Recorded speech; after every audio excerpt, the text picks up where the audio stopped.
જય ક્ષાત્ર ધર્મ, જય હિન્દ. આપણા ક્ષત્રિય સમાજને ફરી પાછી યાદ દેવડાવવા માંગુ છું કે ભૂલી ન જતા આપણી અસ્મિતા આંદોલનને 10% ફૂટી ગયા, 10% ભૂલી ગયા. પણ હું ગુજરાતમાં બધી જગ્યાએ ફરી હજી એટલો બધો રોષ છે ક્ષત્રિય સમાજને, અને લોકોએ ન ભૂલતા કે આ એ જ ક્ષત્રિય સમાજ છે જે બીજેપી સરકાર 400 પાર કરતી હતી ને એને 200 સુધી લઈ આવવા વાળી આ ક્ષત્રિય સમાજ જ છે.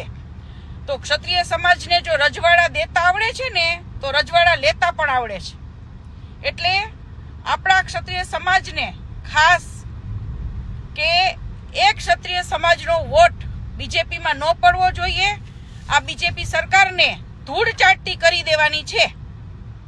અને સ્ત્રી સશક્તિકરણની વાતો કરતા આજે મણિપુરમાં ઘણા બધા જોયા હશે આ બનાવો, સુરતનો બનાવ જોયો હશે કે આ લોકો ખોટી વાતો જ કરે છે. અને ખાસ કરી અને ક્ષત્રિય ભૂલે નહીં કે જે આપણા ક્ષત્રાણી પડખે કોઈની ઊભા રહેવાની હિંમત ન હોય ને એને આ ક્ષત્રિય સમાજની બહેનોના સાડીના છેડા ખેંચી અને ડબ્બામાં પૂર્યા હતા.